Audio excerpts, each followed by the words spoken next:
Hello and welcome to episode 88 of Ring Takes here. I'm joined by Brian and Lewis. I'm Daniel.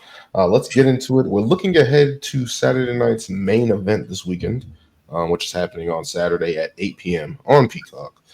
So that's a nice little event for December, not a pay-per-view per se, but an event. I believe this is the 37th installment of Saturday night's main event historically. So we got another one in January, I believe, right before the Royal Rumble. So looking ahead to that. But first, let's get a look at Raw.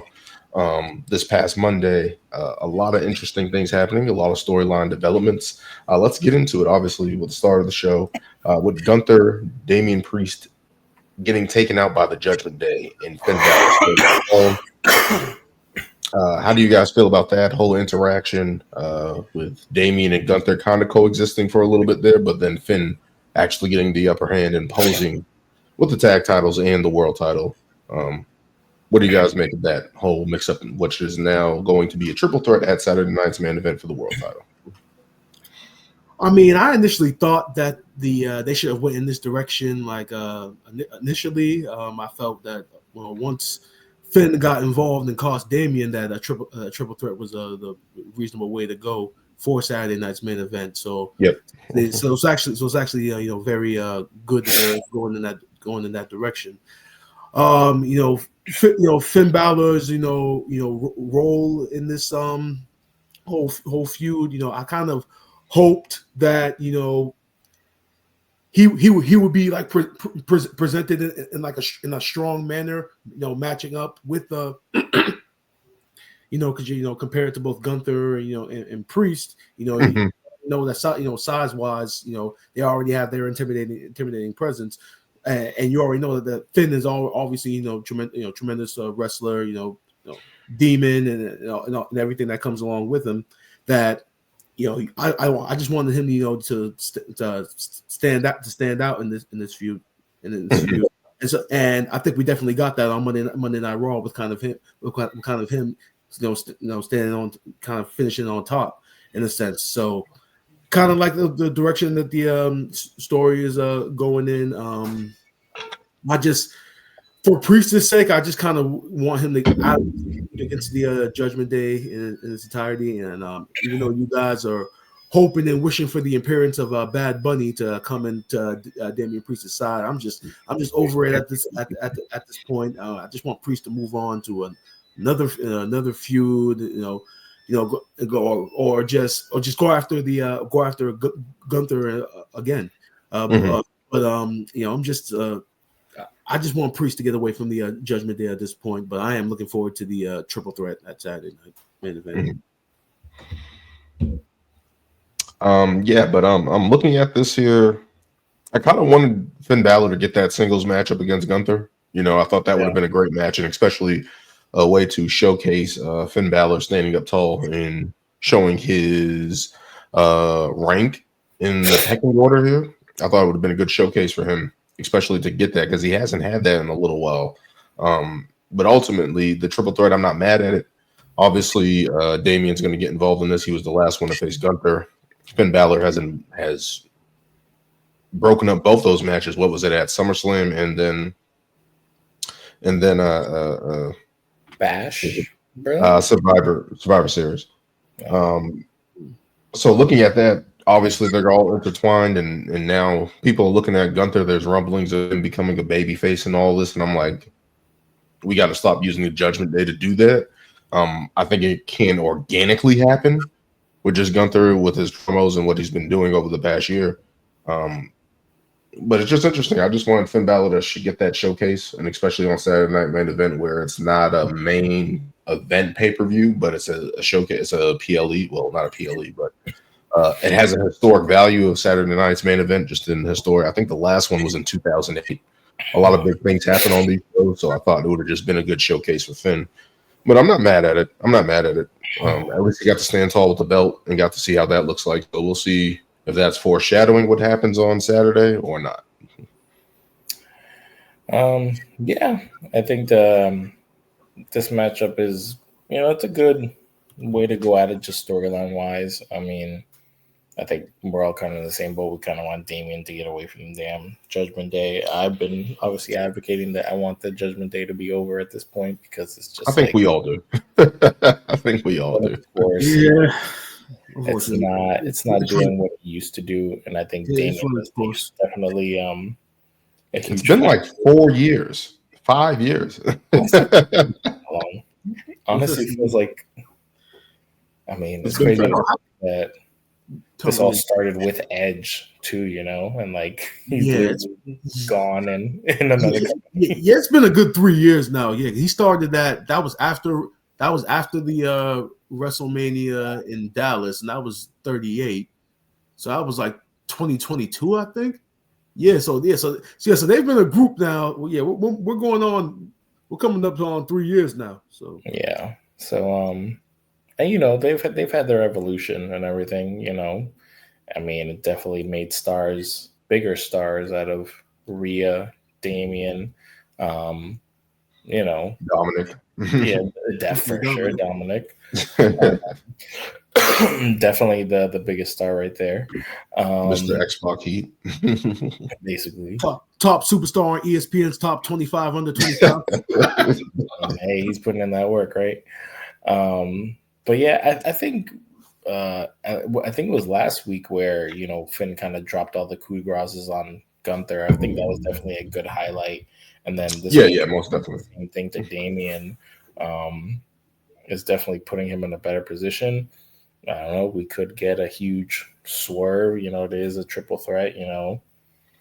Gunther doesn't have to get pinned. I mean, I think it's been a rare occasion where someone's lost in a triple threat. I don't think it's happened in a long time. But that would be a huge surprise. And, I have seen reports that, Finn has kind of become a locker room leader and, is in a position to get a big push. So who knows? Maybe it could. It would be a way to reset the Judgment Day. Exactly. Because they haven't been taken seriously in a long time, despite causing havoc, despite all the things they've done. And even with these tag titles, like they're not even defending them as often. They're not holding them since they won them. Which even that was like, why? You got all these tag teams like highlight new teams. You had American Made, you got War Raiders back, you got Final Testament, you got White Six, you got a lot of group factions that could be fighting for gold and they're not. But this main event should be good. I hope something crazy happens in the sense of like either leads to some Judgment Day split up or I don't know, some other angle. So as I said, Finn winning the title would be interesting, right? Because you can it would validate him and he can become more of a prick in the asshole and say, see, I showed everybody. I told you I can do it. Just add a little notch to his belt. It is very good that he pulled out. You listen to Finn, you win. That as well too. Yeah, very nice. When you listen to Finn, you win. That's a good slogan. Maybe that can set up some other things like maybe even Dom going after the Intercontinental title, maybe JD and Carlito going after the tag titles, maybe reset that whole group, transform what they've been looking like for the past couple months and actually give them some type of credibility. But yeah, we'll see what happens with that. It was a nice segment on Raw. It was nice to see Finn stand tall. But let's keep moving on to a plethora of options here. CM Punk sit down with Jackie Redmond, and then Sami Zayn challenges Drew McIntyre at Saturday night's main event. What did you guys make of the sit-down promo that CM Punk had with Jackie Redmond? This was I'm really loving, for the first time probably ever, loving this these promos and build with Punk and Rollins. Yep, because the heat's there. We've dove a little bit into like where their feud stems from, but I hope like they really, really, pull back the curtain on a lot of the stuff. I know. Well, they are. Yeah, they have.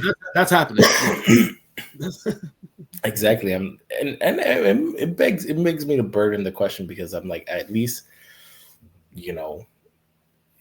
I like how they build these stories up where you're like, wow, these guys actually might really not like each other. Like, I feel like even with the whole Drew Punk, you're like, do these guys actually like really not like each other? But I'm like, you're still professionals. You still got to work. Now this thing with Seth is like, these guys hate each other. But do they really? Is this really? Is this going on, or is this all the work? The way this is building is this era's Sean and Brett. Yeah, you have the veteran. In a sense, I know some people might not like that, me saying that, but it's kind of building that heat. They have tension. No, for sure. Just waiting to see it happen on screen. And I like what Punk said in the sense of like, listen, you came in, you did what you had to do, you became a star, but the first seat is back. And when he's back, you got to sit on the bench for a little bit. I thought that was a great line. And it's just like this is gonna.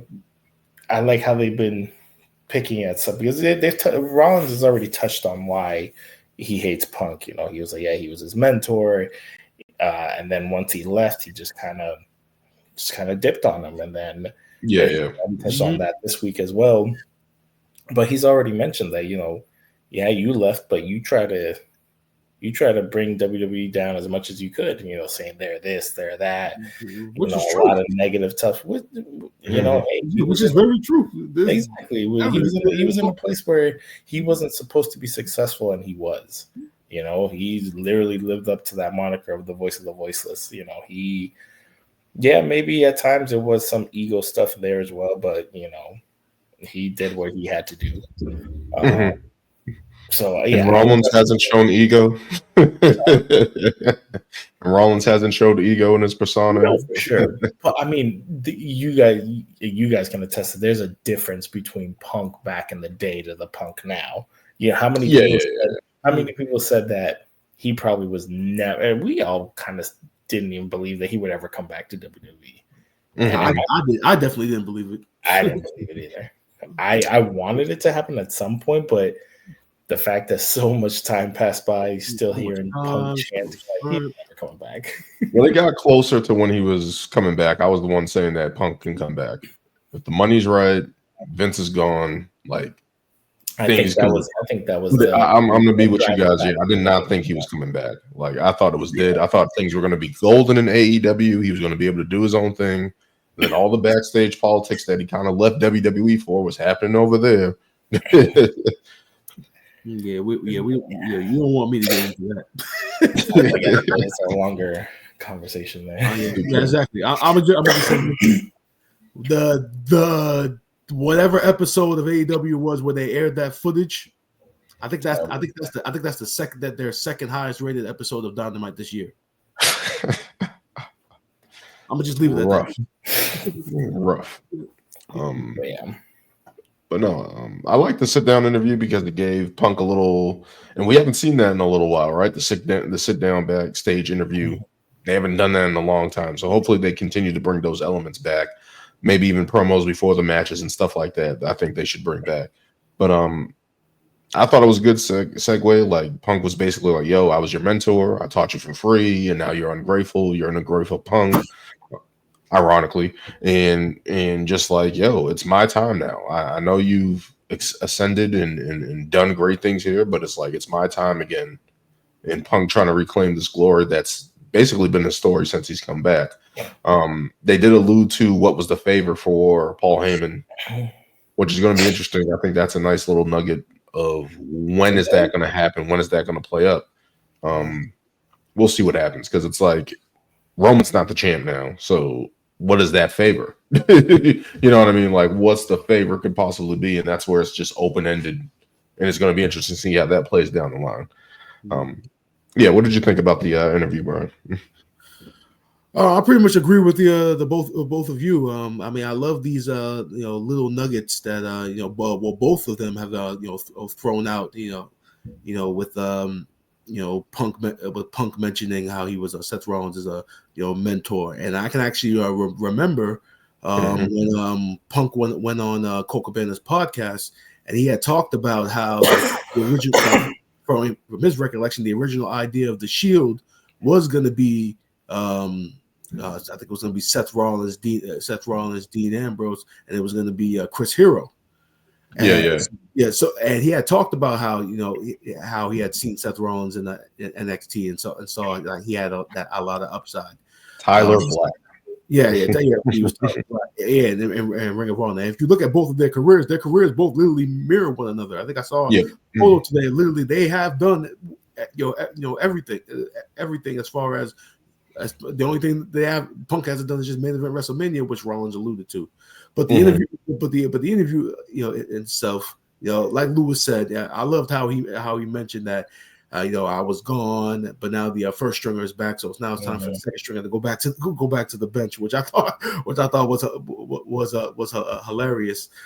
But when this feud initially was thought of when Punk came back, we all hoped that things would go in this direction, and I really do hope that they continue to pull back the curtain and get even more personal.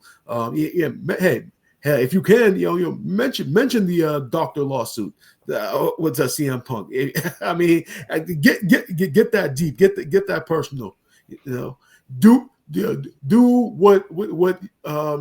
you AEW failed to do with the feud with Punk and Hangman Page. Get that personal and actually make sense with it. So moving forward, and I also, so Daniel, I think you shared a photo with the chat that the rumor is that they're supposed to have a match on the first episode of Raw on Netflix. Yeah, perfect. I mean, that's the perfect thing. I mean, initially I thought that maybe we should save it for WrestleMania, but because this Raw is pretty much going to be booked like WrestleMania, and it's so monumental being on Netflix, like okay, you can put it there. Yeah, so look forward to it. I can't wait to see that. Also, Seth Rollins coming out and him and Sami Zayn kind of cooling off their Sami Zayn accusing him of attacking Jey Uso last week. And that turning into Sami Zayn challenging Drew McIntyre. So what do you guys make of that whole setup there where Seth is kind of clearing his name from attacking Jey Uso and Sami then turning around and challenging Drew McIntyre? I mean, it makes sense, obviously, from the attack and everything. I was a little surprised that I'm just going to say this. Old WWE would have never addressed that point. They would have just had Sami come out and challenge Drew McIntyre. When was the last time you actually had someone apologize and it turned out fine? Yeah, like cooler heads prevailed, and it was like, oh, okay. Are we actually resolving conflict on TV? Are we having an open dialogue? Are we actually doing what? What is this? It's a new era, right? Yep. But yeah, I mean, and I saw some stuff on like Drew, and like thinking back on like everything that Drew said, like it, and we've kind of touched on it too. It's like it's crazy to think how like after everything that happened at Mania, now it's just everything's just kind of like back to normal with the whole bloodline thing. And I mean, obviously people want it, and it's still just a great group of them, all back together. But it's like what these guys are saying, like Drew and Seth, it makes sense. They're like, why is everybody just Seth, going back? KO. I know. Honestly, a group of them is just. It makes sense at this point, honestly. And Sami even alluded to that as well. He was like, "You're sounding like Drew."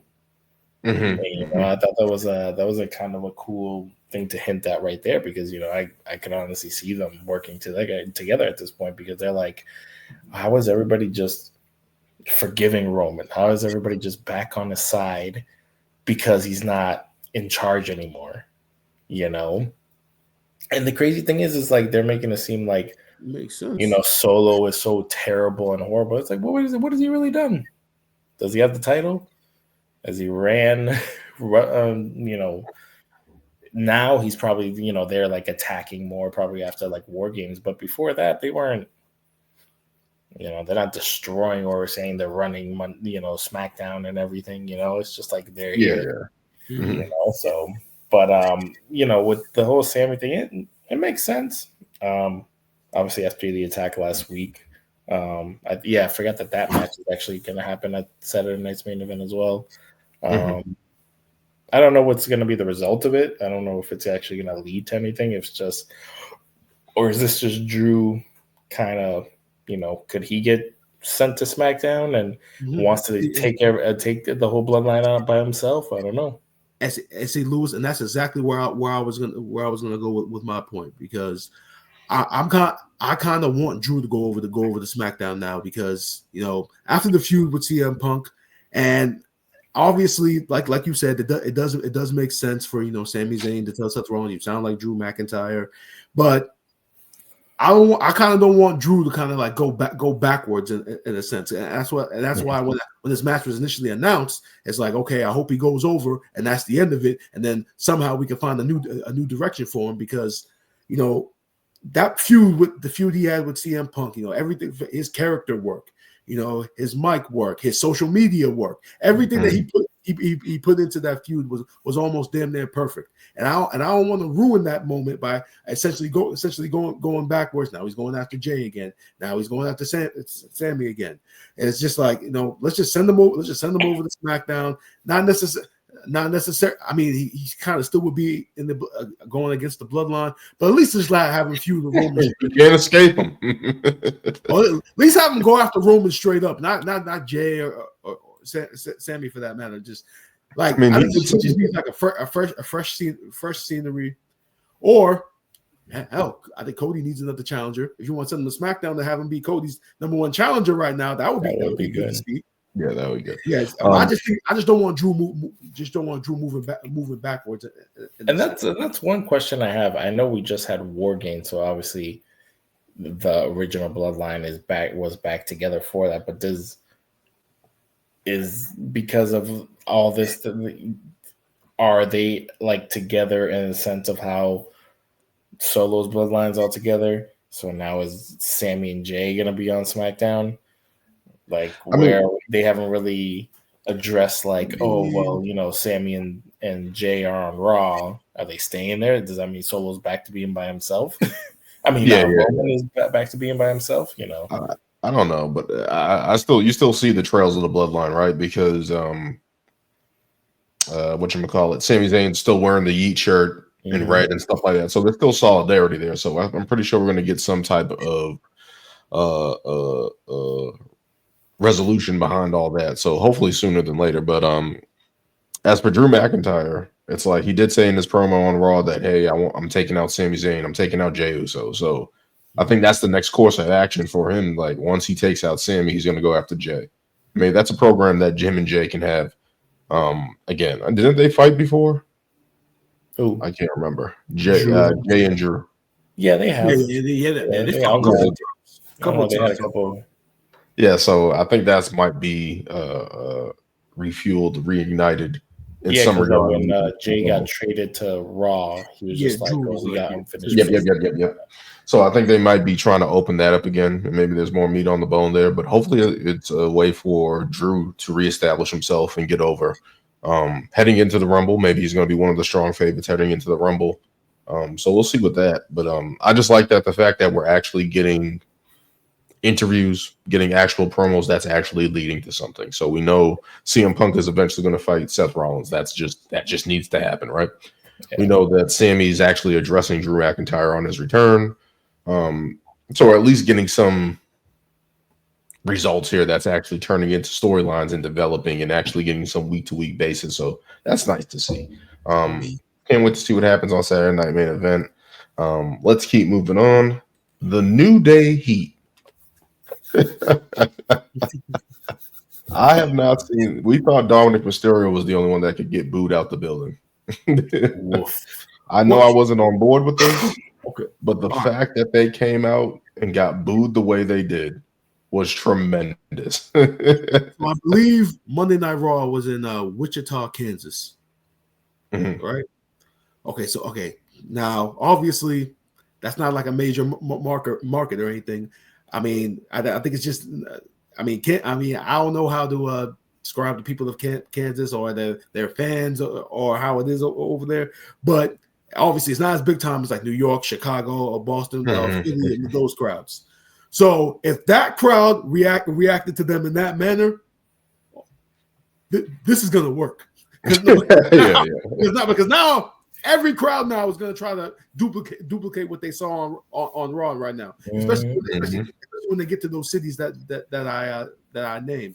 The fact that they couldn't even get a word in. I wonder if they actually had like a promo planned, or if the crowd wouldn't let them talk, that they just walked off like they did. I wonder if there was an actual promo planned or not, and they just really said, well, fuck it. I mean, there's no way to predict that. There's no way. Not at all. Like, so there was something planned, and then that happened, and then they just rolled with it and said, all right. But I loved everything that they did. The way they grabbed the camera and went out to the arena and was trying to see the point of that, though. I didn't see the point of that because something more different. They walked up to the ring and he just put it down, and I was like, "What's the point of that?" Yeah, I mean, I haven't seen someone do that since like The Rock, like actually grab the camera and actually try to film. But yeah, and they built it all up throughout the show with them walking backstage. You know, Cody runs into him, says he's disappointed. You know, there we go. Why is Cody on Raw? Why?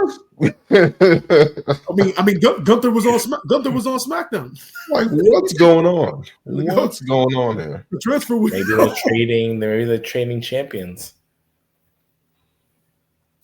I don't understand that. I don't understand. I just don't understand. Yeah. So, what I really liked about this segment, and when they were reacting to the crowd, it's crazy because they said, and again, this just like all made sense because they're like, you guys saying we betrayed Eve, or like, you know, it's the, you know, you're trying to say, oh, we did something so horrible, but it's like, what did we really do? We spoke our minds on how we've been feeling since he left. You know, we gave our reasonings. Yeah, they're upset and frustrated, but it's not like they pulled the trigger and, you know, attacked somebody from behind or turned on them. They didn't pull up. They didn't pull up. Should. I wish they attacked him. I wish. I wish. I thought it was going to happen too. I mean, you want to talk about some really like. I mean, they're already at that level right now with what happened on Raw, but and they just. Yeah, I guess they couldn't risk it. Yeah. And I was watching Up, Down this week, and Xavier Woods was like, I'm not addressing anything. We're not talking about wrestling. We're only talking about with him and Tyler Breeze are playing Cuphead. And he was like, we're only talking about Cuphead. We're not talking about wrestling. And it's crazy because it's like, I feel like people are trying to compare this to, like, you know, the Evolution turn or the Shield turn. Or, you know, any group where someone just kind of took the other person out and like turned their backs on them. But it's like, this was all, I feel like this is one of the first of its kind where it was just like, they just kind of like said, get out. And it has given them so much heat, but it's also at the same time, it's really smart. So I can only like you guys said, or Brian said, like, you know, every city now is just going to boo the shit out of them. And they're not going to get a word in. And when we do, I mean, I want to know what the end result with this is, or how they're going to move forward with them as a group. Are they just going to be heels? Because right now they're still, at least the way they were showing, or like, hey, we're still the same guys, but why is everybody acting all weird? Like, you really don't know why they're acting weird towards you guys. You guys have literally just broke. I'll book them right now. Eventually, they're going to win the tag team titles again. And it might be very soon. I hope so. Now, not necessarily beating the Judgment Day, but they could beat the whoever ends up beating Judgment Day, which we're assuming is going to be the War Raiders. Really, and that sucks because I don't want the Warriors to. I don't want them just to win to then fall to the backside again. But at the same time, it's like this heat's too good. It's like, no, I mean you kind of have to capitalize on it as well. Yeah, that's the thing. You kind of have to capitalize on it. But and maybe this is a way to have them have like a decent reign and like rack up some title defenses, and at least build them up to at least, you know, when they do fall, they or win. How they did in the beginning when they first won the titles, have them like heel wins, you know, sneaky roll ups and cheating and distraction. I think it's gonna be like that ultimately. But I think it was a nice touch that the way they came in, there was no music. We don't know what their new music. We don't know what their new look is gonna be. So definitely going to be interesting to see the change happening through the attire, through the entrance, through their music, because we've been hearing the New Day for what 10 years. So it's going to be something different for all these guys involved. It's not going to be Kofi Kingston. It's not going to be anything else. It's not going to be the New Day. So, and I thought it was different how Kofi was dressing. I like the drip. I know that like there's a little bit more of an edge to him a little bit. So hopefully we can continue to see that. Hopefully the crowd lets them talk at some point. So maybe the only way they can do it is backstage segments, but we'll see what happens with that. But I do like the direction that they went there and the heat that they got. That's something that you can't ignore. Let's keep moving on here. Lyra Valkyria advances in the Intercontinental Tournament. What do you guys think of that? Defeating Zelina Vega and Ivy Nile in a triple threat. Okay, so I actually just saw something about this like minutes before we started recording. Not about we'll get into Natalya, but it was about Zelina Vega. So I saw on one of the dirt sheet sites that apparently the fans were actually very frustrated that Zelina Vega didn't win, and that they started a hashtag push Zelina. Because they feel as though that she should have been the one winning the women's Intercontinental title, which I find very very interesting. I mean, I've always said that Zelina Vega was highly underrated. As far as like mic skills and in ring work goes. I mean, when I saw Lyra was in the match and I seen that they had done promo packages for Lyra Valkyria in the previous weeks, that like, okay, yeah, obviously then Lyra is going to be like a big contender mainstay. And so it kind of sucked to see that Zelina was paired up with her, because it's like because now you guys see Zelina fall. But as far as Lyra goes, like I said, she's still like, as far as like the Raw's women's division goes, she is one of their top superstars when we essentially think about it. So, kind of made sense for her to advance. But kind of sucks for Zelina. But the other report that I had shared, shared to the chat, that apparently I said it last week. They are the superstars, and the people are pushing for Natalya to actually be the one to win the women's Intercontinental. I kind of as a tribute to all of her hard work over the years, within the women's division. Can you make my screen just the Michael Scott? No, God, no, please, no. The visual effects for that. Here's my thing. I think at a minimum she should at least get to the finals. I don't think she should win the title though. No, she should not win it. I don't think she should win the title, because I feel as though if you're introducing a brand new title and you kind of want to set the standard for it, you need to put it on either an up and comer or kind of somebody that you don't see coming per se. I mean, Natalya's credibility, even though that she is the GOAT and has had the most matches and everything, her credibility has kind of been shot for the last year or so. I mean, she hasn't really had any matches. The only match I can remember her having was that one match that she had with Rhea Ripley that we all liked, and that was great. And I can't even remember that it's there. When was it? It was a grip ago. See, it was a long time ago. April. That's the last thing of relevance she did when Rhea Ripley was a heel. That's the last thing of relevance. How about you give me the last time Natalya cut a great promo? Yeah. So she has prestige and history in her name. Exactly. That is to be respected. Answer my question. When was the last time Natalya cut a great promo? I'm just saying, most appearances on a pay-per-view by any female wrestler, 75. You're not answering my most question. matches of a female wrestler, 1,514.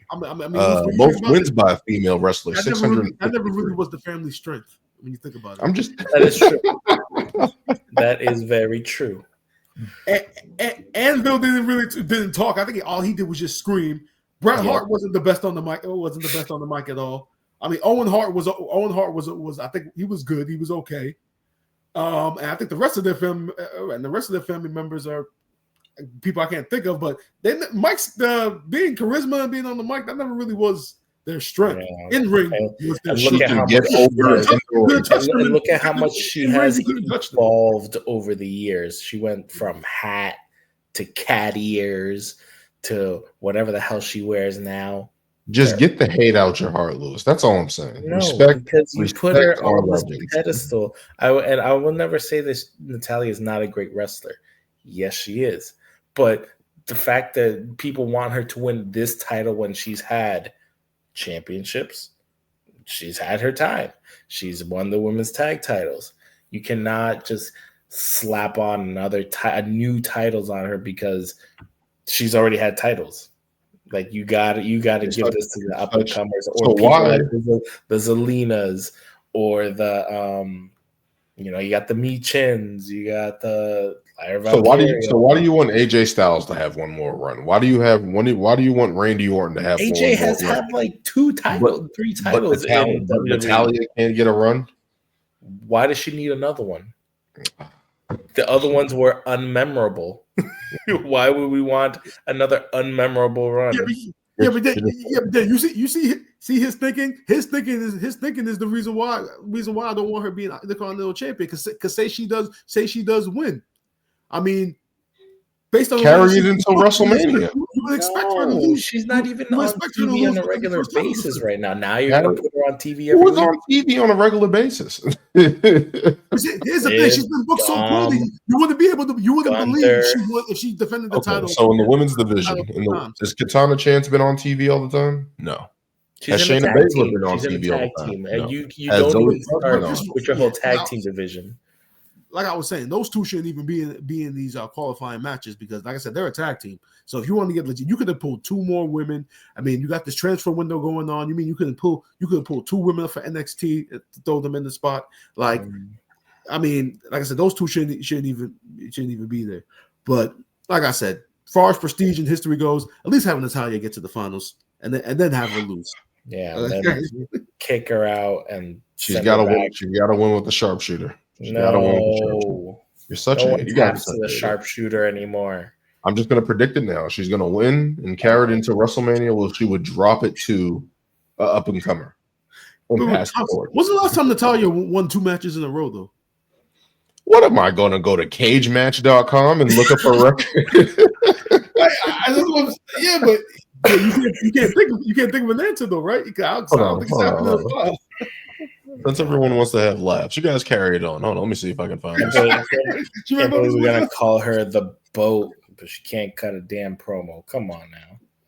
I mean, we still call Bret Hart the best there is, the best there was, the best there ever will be. And that's way better than anything. That's way better than anything Natalya has ever said. See, get the hate out. Get the hate out your heart. Quote Natalya has said. She defeated B-Fab for the speed title in the tournament, and she defeated Ali Adon. So there's that. 2 matches in a row right there. Recent history. There you go. Cage match. There we go. Oh yeah, on speed. Yeah. Again. Get the hate out your heart. That has been memorable. See, I can't even hate on WWE speed because that's on Twitter paying X paying them to do that. So I am that's a waste of time. I'm happy that I got the win. It sucks because Zelina is one, and I think it sucks because I don't know why, and it's crazy to think because we were in a time where we had people of her stature. I guess succeed, and I don't know. Maybe it's the LWO thing, or maybe they don't trust her to kind of go out on her own, which she has done before. Mm-hmm. It's like why not? I feel because what's funny is that I feel like Mi Chin and like Chelsea Green, they've been getting all this like I don't know if momentum. It's just SmackDown, but they've been getting more time and highlighting and like because the match like even Piper Niven like actually had a good showing out recently and it's like against Bianca and I'm like they're looking great. It's like why can't you do the same thing with Zelina on Raw but yet we still get freaking Pure Fusion Collective here garbage like I don't know. I'm gonna let that slide. But I'm sorry. What positives do you have to say, Daniel? Where's your Sonya Deville? did they not help Liv leadership? Morgan? Did they not help Liv Morgan win? Who? Liv Morgan win. Did they not help Liv Morgan defeat Dakota Kai? Bravo. Point is, Such a hater. Such a hater. This negativity. Sorry, was that supposed to help them in some type of way? Negativity. Oh man. But yeah, Zelina Vega should get that chance, and I think she's going to be. I think right now the idea is to have her be at least a challenger for that title for whenever this tournament is. Hopefully, she get into a feud, and we can have some great feuds between, because there's a lot of people. Valkyria needs a feud right now. She's been kind of wondering ever since helping Becky Lynch and stuff like that. You got Raquel Rodriguez is now in the secondary role behind Liv, behind Rhea, behind EO even. So it's like you need that title needs to have good feuds, especially starting up. Hopefully they don't treat it like the women's tag team titles when they first got there. Don't treat it like that, please. These titles are supposed to be prestigious, have some credibility. So hopefully that happens. But Lyra Valkyria advances in the Intercontinental tournament. Where do I have it here? So we have Alba Fire, Kairi Sane, and Natalya in the next match, and we have Zoe Stark, Raquel Rodriguez, and Kaden Carter in the other matchup. So we'll see what happens. What was in the last one? Zoe Stark, Raquel Rodriguez, and Kaden Carter. Oh, we know who's winning that one. Yep. Zoe Stark. Honestly, I would, out of all of them, she actually has a lot. She should be on her own as well. Yeah, she should. She has a lot of potential. I've always liked her. And I thought she was good in the ring at least. So we'll see what happens with that. Let's keep moving on here. Liv Morgan defeats Dakota Kai, as we alluded to earlier, and Raquel Rodriguez defeats Rhea Ripley defeats Raquel Rodriguez to end the main event of Raw. What do you guys make of the Pure Fusion Collective kind of still messing with Damage Control, and Liv's interaction with the Rhea Ripley and all that? I actually was going to save this, but since we brought it up, I might as well allude to this right now, since the participants are mentioned. That Saturday night's main event, I swear to fucking God, in that championship match with Liv Morgan and Io Sky, I swear to fucking God, if I see Sonya Deville, Zoe Starks, Shayna Baszler, or anybody that looks like them get involved in that match. Anybody that looks like them? Bro, I'm going to be so fucking pissed off, man, because it's like, bro, why would you wait for Dakota Kai to come back just to go back to this feud again? Like, Pure Fusion Collective is done. It's over. Whoa. If we saw the evidence on Raw, they are not done. It died less than a month of its existence. It doesn't work. There's nothing. Dan, go back on that website. If you have them, Pure Fusion Collective have. If you have them feud now, what's the point? It doesn't help anybody now. I mean, the group is dead. Yeah. When I already have to deal with Lewis's negativity. Group was losing matches, and they weren't even together for a month. Once they started losing matches, their credibility was shot. And once their credibility was shot, nobody gave a fuck about them anymore. And that's the reason why when you see them now coming out, everybody is just like, it's not even booing them. It's not even booing them for their characters. It's booing them because people just don't want to see them anymore. Yeah. And the crazy thing about it is that all three of these women as individuals are great. If you put even though the ship has sailed with Shayna Baszler, you just mentioned Zoe Stark. They have not won a match on Monday Night Raw. I don't think. I'm looking here. They've won like one or two. They have not individually. They have, but as a team, they have not. And Sonya Deville, her character work over the years has definitely improved from where she started in NXT, when she was just the prize MMA fighter. Yeah. And now she's an actual character. She actually cut good promos. She actually was a very good on-screen GM character during that time period. So Dan, what leg do you have to stand on if the group it's like, as a whole, as individuals, they're good, but as this current incarnation group, they suck, and we don't want to see them anymore. Yeah, this is going to turn around. I swear, they better not get involved in this match and pretty much conclude that they're going back to this damage control feud. This is all I'm going to say. They're turning it around, Lewis. They're turning it around. They've had 3 matches in August, 1 in September, 2 in October, and 1 in November. That's crazy. For as much as they've only won 1 match as a collective. My God, that's terrible. But no, you guys can't continue to be negative. Why do you still have hope for them then? You just exactly. Why do you still have hope? Because I still like the parts individually. And I find it far-fetched that WWE can't find anything for them to be good at. I just refuse to believe that. At this point, you might as well have Shayna go back down and just become women's champ again and go off of that. That would be the only way to reinvigorate her. I think you might as well just send her back down to NXT and be a coach. What? What are we doing? You guys just said, like I just said, the ship has sailed with her.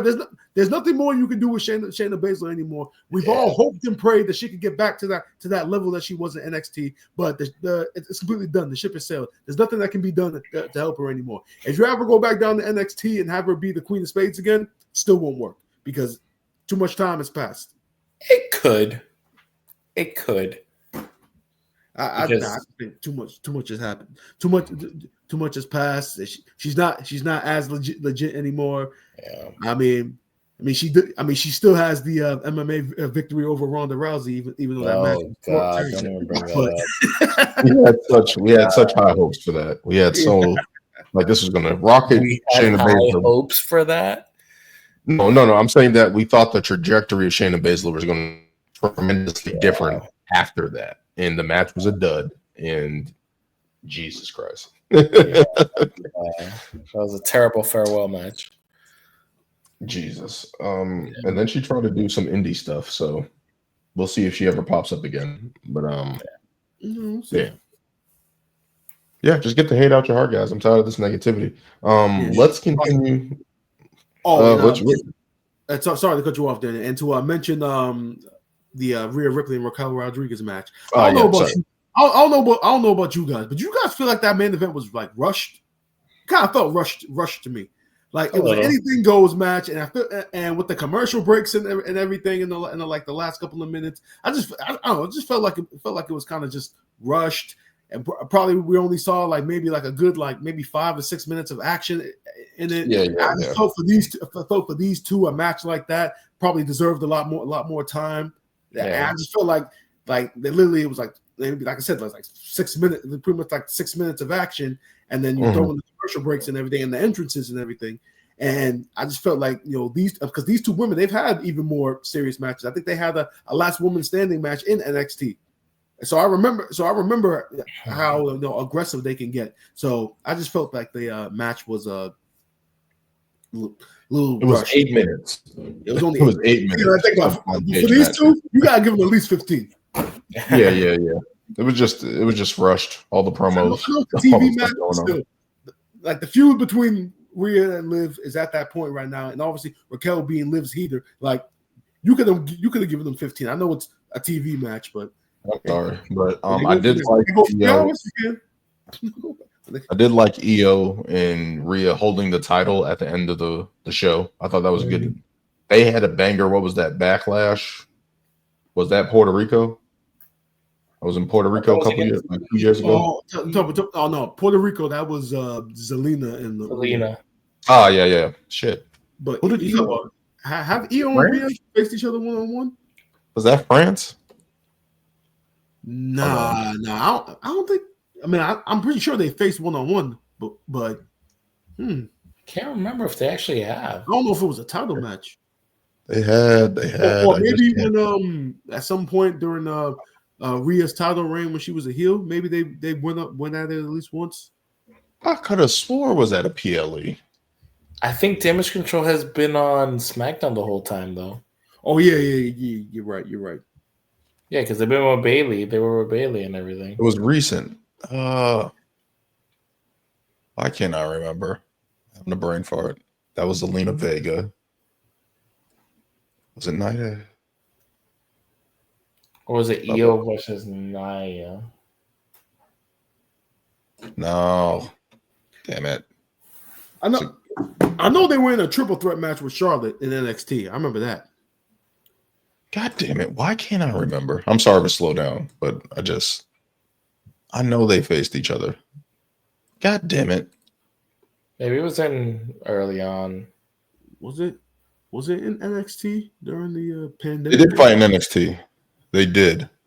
But God damn it. Can I at least pick since I'm on Cage Match? Let's see here. Here we go. Nope, that's not it. Nope, that's not it. Oh wait, here we go. God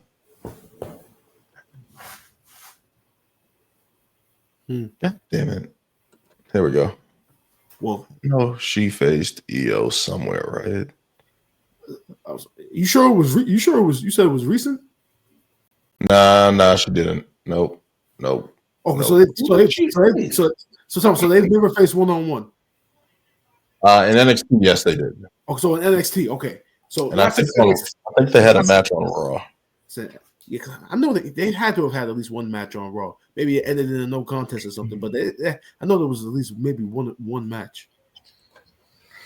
All right, but yeah, hopefully that's a feud. And I'm sorry, I'm just not believing Liv Morgan as champion. I'm tired of seeing her with the title. I understand her place, but it's time to move on to bigger and better things. So if we get Io and Rhea at the next Saturday's main event or the Royal Rumble or whatever it is, please do that. Please do that. WWE. I'm tired of seeing Liv. I'm sorry. Or trade her to SmackDown. Trade her to SmackDown. Yeah. Let's get into the return of Paul Ellering, returning to help the Final Testament defeat the Wyatt Six. What do you guys make of that? I'm happy that Final Testament finally got a somewhat decent win. Long overdue. Yeah, very long overdue. And the fact that Uncle Howdy was the one that got pinned by Karrion Kross, to me, I think that kind of shows that, like, yeah, okay, we might be actually seeing Karrion Kross finally take those steps to get back to where he was when he was in NXT as dominating everybody. Like, finally, yes. A win over Uncle Howdy. Like, hey, they're undefeated. At least they got a win.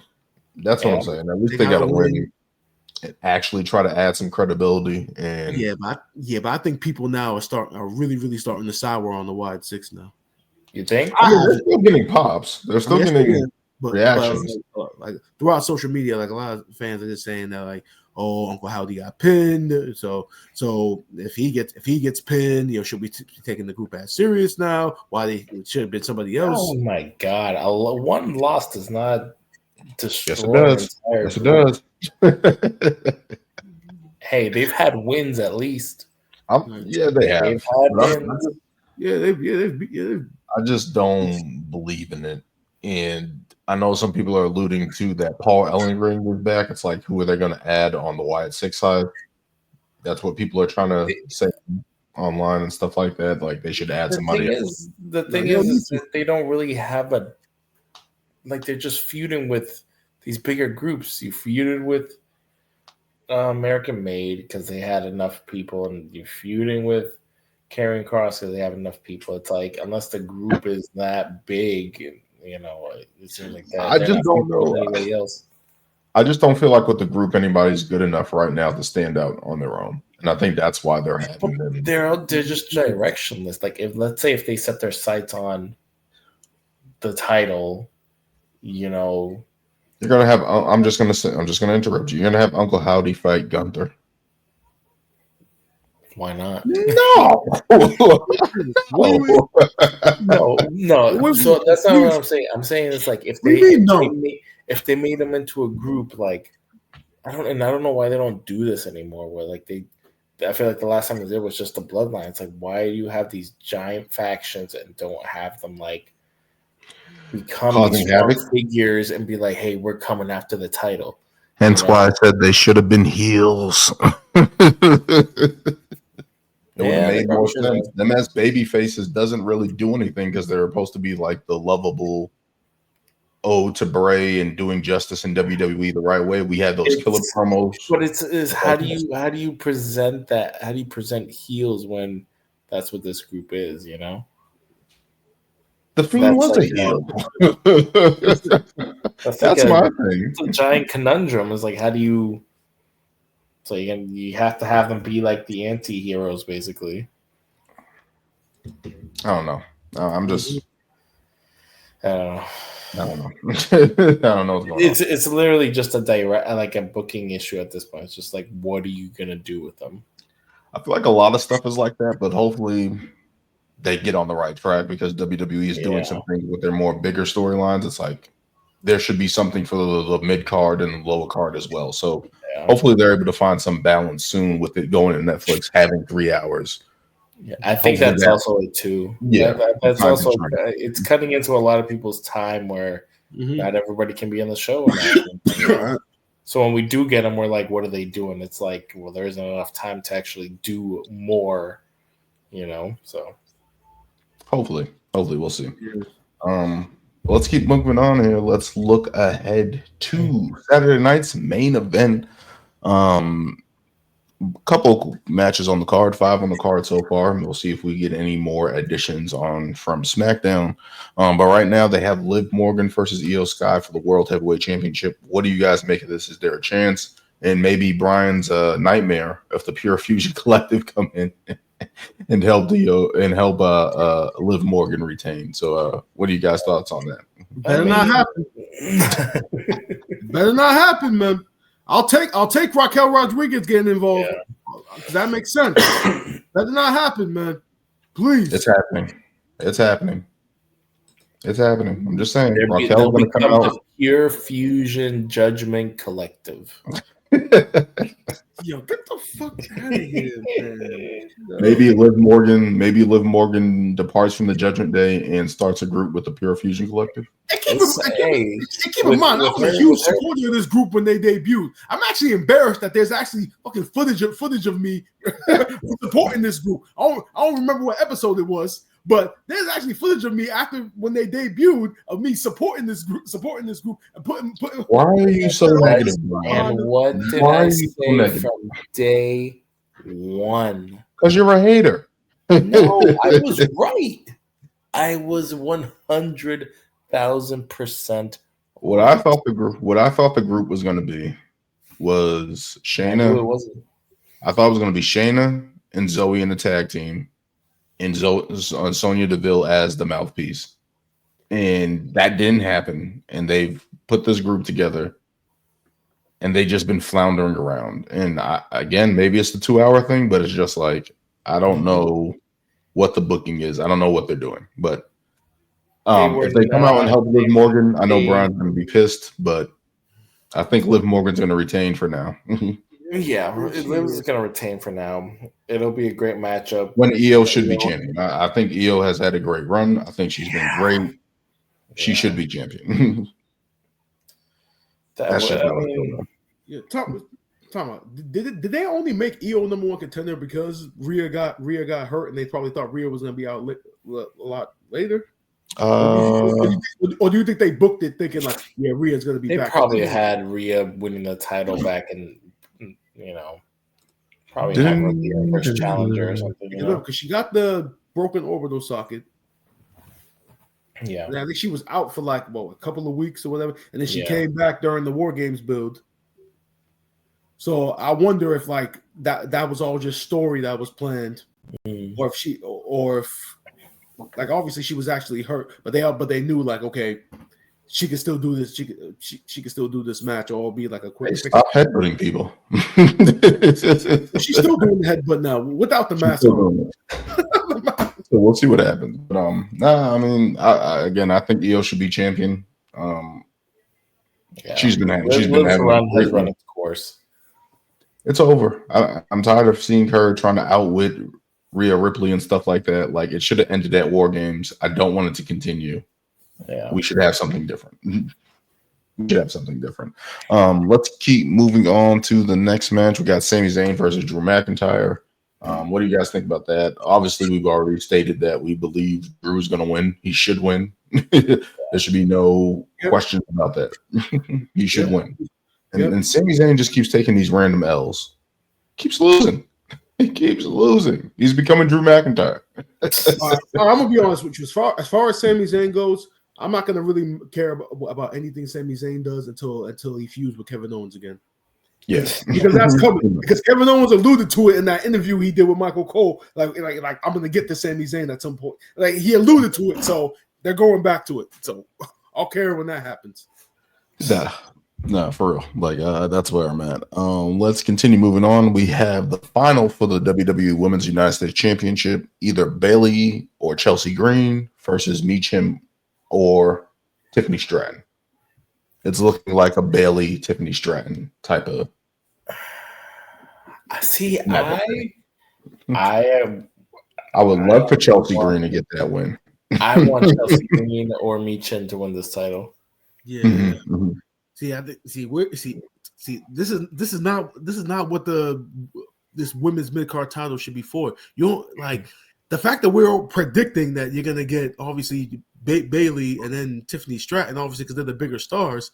It's almost like isn't the whole point of the title for the other women in the division them to work up? So they probably want notoriety on that title.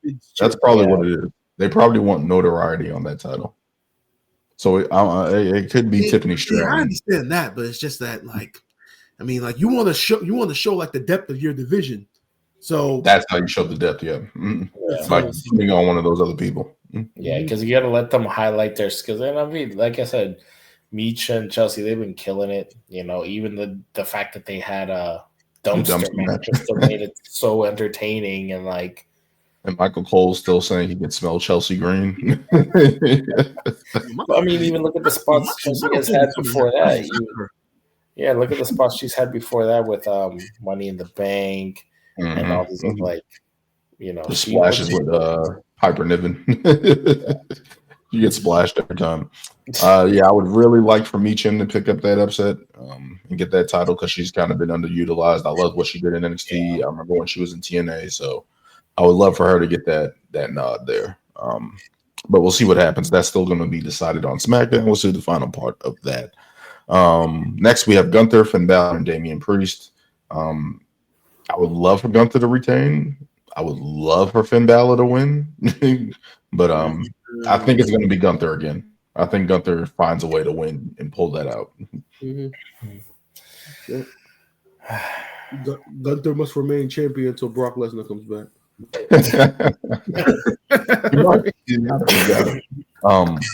And the final match on the night, Cody Rhodes versus Kevin Owens.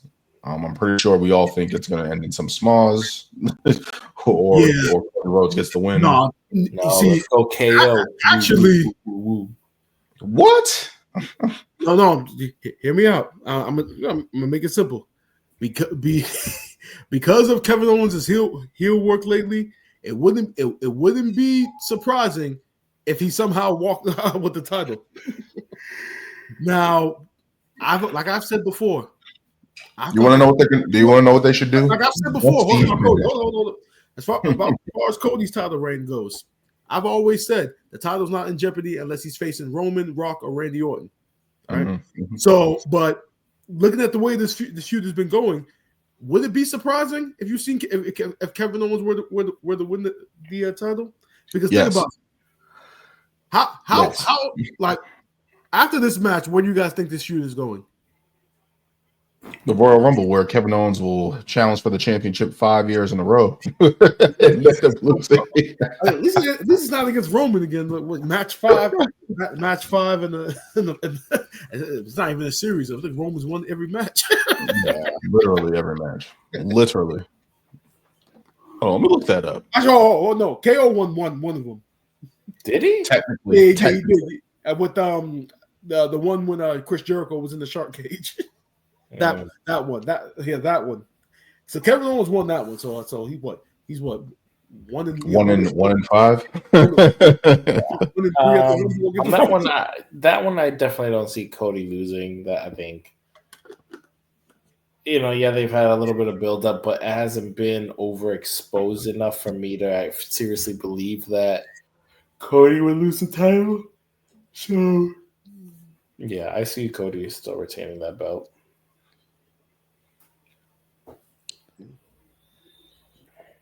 Jesus, but I don't see KO winning unless it's a dusty finish where he wins the title and then a referee comes out and switches the decision and they finish and then Cody wins. But I think that's more likely going to happen if anything. I just don't see Kevin Owens winning, even though he's been doing great. He's justified in all his actions, but gotta go with Kevin Owens. I gotta go with Cody Rhodes. Oh, he said it. No, gotta go with Cody Rhodes. Cody Rhodes is gonna win unless they do a dusty finish, which would be cool. I haven't seen one of those in a long time, so it will be cool to see that, and especially those guys who are historians of the game and know what happens when they do that. I think it would be a good way to pull it off. I think it would piss some people off because I think people want to see KO with the title and upset, and some people who haven't been happy with Cody Rhodes' reign right now. So it will be Cody Rhodes fan. But yeah, Kevin has been doing great work. But I mean, for anybody that wants to complain about Cody's title reign, I mean, he finished the story. You guys got what you wanted. I mean, the whole. There's a documentary on YouTube right now explaining everything. Like, why are you guys complaining about his reign right now? The moment of him winning the title is everything you should have wanted in the first place. Now, to me, the title reign has been fine. So I thought it's been good. I think there's been more good matches, and then I think the thing with Solo kind of slowed it down because we knew Roman, The Rock, was going to be involved in some type of capacity, so we were just waiting to see that. But I thought the matches have been good. I think this is going to be a great match, showcasing Cody, showcasing KO. So I know they're going to do a great match and put on great things. So we'll see what happens on this Saturday with Saturday night's main event. We'll see what happens with SmackDown and the results of the United States women's tournament. Before we go, what did you guys think of NXT Deadline? Did you guys catch that? I did. Yes, I did. Yes. What did you guys think about that? I thought it was a great show, top to bottom. Oba Femi becoming the Iron Survivor and Julia becoming the Iron Women's Survivor. I thought it was at a left field that Oba Femi was inserted in there. It was supposed to be Eddie Thorpe, right? And he got taken out. But Oba Femi, the way that he concluded, I thought that was a little chicanery that he pinned two people, but it worked. See, here's the thing though about both Iron Survivor Challenge matches. They both were realistic as shit. Yeah. It worked. Everybody got one fall, and then it kind of became a match of whoever next fall wins. It wasn't like the years prior where you got like one guy with like 15 falls in the last minute. Williams getting like 3 falls in 30 seconds. Like all this unrealistic stuff. And like this year, actually was a little bit more. It was booked more. It was booked more reasonably. Sense. I mean, Javon Evans coming up short in the end. Man. I mean, eventually he's gonna get there. And when he does it, imagine the pop because he's getting over. And he's one of my he is. He defeated Wesley on NXT last night. So he's building. He still has his momentum. So hopefully he can continue. Hold on, let me see something here. And Nathan Frazier pulling double duty. That's the one thing that I noticed a lot. Like he pulled double duty last night in the Iron Survivor and tag team match. So I thought that match was pretty good. Lola Vice and Jada Parker knocked the hell out of each other for a little bit there. And that's funny because that underground shit, I never wanted to see it again. But they brought it to NXT and have kind of made it work. So it's their thing. It's another little thing. I don't think so. It was not my favorite match. I wish it was a regular match, but I thought it was pretty good. I mean, see, my thinking of it is when they did it on Monday Night Raw, what were they trying to accomplish? they were trying to make the third hour of Raw more interesting, so because people were clicking the channel and not giving a fuck after 2 hours, and it backfired because like you had random people in it. I think like Dabba-Kato was in it. I think Braun Strowman was in it a couple of times, and like there was no direction for it. At least in NXT, there's better direction for it, and its nature in of itself fits NXT's environment. So, and now that you have UFC and TKO involved, like everything ties in. So, it definitely worked. What do you guys think about Trick Williams retaining the title? I thought it was a solid match. Trick Williams kind of having these solid performances, but they're not. Him as champion is fine, but it's not like the elevation of the past champions. I feel like with his run, I feel like it's just kind of just he's still improving. Yeah, he's still getting better, but it's just like he's still improving. Now he has a big challenge. I'm very intrigued to see what's going to happen with this upcoming match against Obafemi, because it's a win-win either way. If Obafemi wins and becomes champion, probably gonna be another long successful reign. And he's gonna continue to get better. Trick loses, that means he's going to the main roster. He's going to SmackDown. He's going to SmackDown. That's what I think. He's going to SmackDown. What do you got to bring Booker T with him? So if he loses, it's a win-win. Yeah. What do you guys think about Julia picking up the win? I thought it was the right call. I've been saying since she's been there. I'm like, she needs to challenge Roxanne Perez. We need to get that matchup. We need to get that happening. And she's gonna come. I'm calling it right now. Julia is gonna be the new NXT Women's Champion. She should. She's going to be, because I think what they're gonna do. What they should do is whenever Stand and Deliver the WrestleMania weekend NXT show. Mm-hmm. I think with Julia as champ, they're gonna do her and Stephanie Vaquer 1-on-1, which for independent wrestling fans is like a big deal, because those two, as far as like international women's superstars go, are like the top of the top. Yeah, they need to make that happen. I thought everybody was good in there. The chick from Australia, even the Lord, Zarya, Stephanie Vaquer, even the lesser known. I'm not gonna lie. Before going into this match, I was actually calling her Baby Rhea, but I'm not doing that anymore. Nah, she has her own look. She has her own look. So she's Zarya now. So that's Zarya. She used to be Delta. That's Zarya now. Okay. Yeah. But I thought it was a great match. NXT had a great showing there. NXT deadline. We'll see what happens with them going forward. But we'll see what happens this week on SmackDown, of course, leading into Saturday night's main event, which we'll probably review next week. But that will be the end of this one here. Thank you guys for joining me. Remember to always kick out on 2. Until next time, guys. Yes, sir. And no AEW updates, Brian. Nothing there that you want to spoil us with. No, we're good. Winter is coming. Like I said the last time we covered it. The fact that the Hurt Syndicate has more direction than the Death Rider group, who's supposed to be taking over AEW, that says a lot about what's going on with the company. So we'll leave it there. Until next time, we'll see what happens. Thank you guys for joining me.